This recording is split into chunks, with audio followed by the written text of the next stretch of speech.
Hi, I'm Emma Nigogosian and I head up legal project management at Burgess Salmon, but I'm also a co-chair of ILTA's Women in Legal Technology in the Southwest. Hi, I'm Laura O'Hara. I work for ILTA as a Europe coordinator. So I work with Emma and our other co-chair, Tara Walsh, to head up the Women in Legal Tech Southwest Hub. Just to give you a bit of an indication about Women in Legal Tech, it was established by one of our volunteers in 2021, Nina Gatrick, and it was all about creating a safe space for women to come together, build a community where they could share knowledge, discuss ideas and things like that. Since we've established in 21, we've now got 4 hubs, and as Emma said, we've got a Southwest hub, which is what we've been running events for in the last year over here.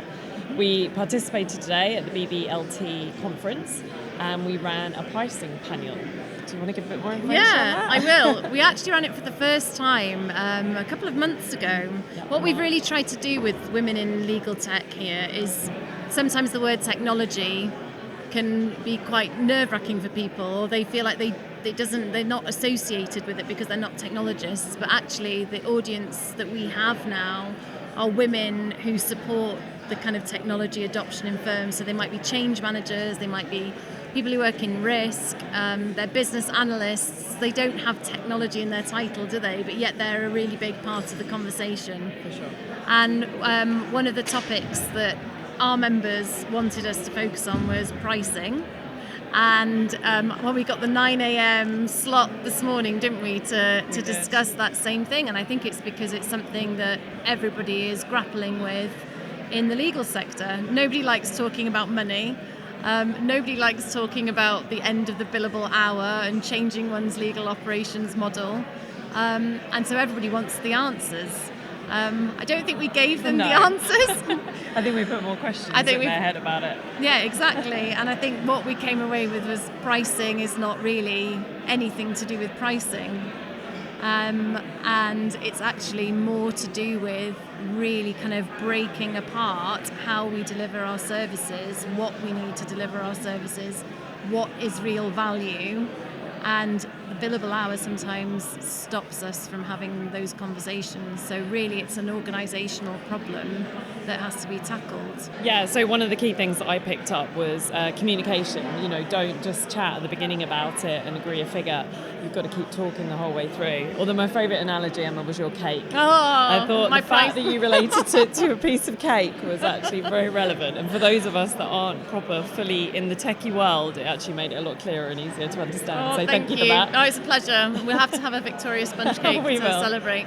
It was really good. We had good representation, didn't we, on the panel? We did. We had client side, where we had Vanessa from HSBC giving us the client perspective on pricing. We had Bocco, who gave us... He's had quite a CV, didn't he? Yeah, and he's worked in many law firms, but is currently at Aderant. He's got some really insightful, comments to make about pricing and what he sees in law firms. And then we had, I think, a really brave law firm leader, because actually there's a lot of law firms that don't want to put their name to this at the moment because they don't have the answers. And so Amanda from Stone King came, and I think she did a really good job at explaining the journey that they're facing now. I really like Vanessa in terms of, she's really practical, black and white, didn't she? Yeah. And she was saying law firms need to stop talking about pricing at the point that you're tendering for work.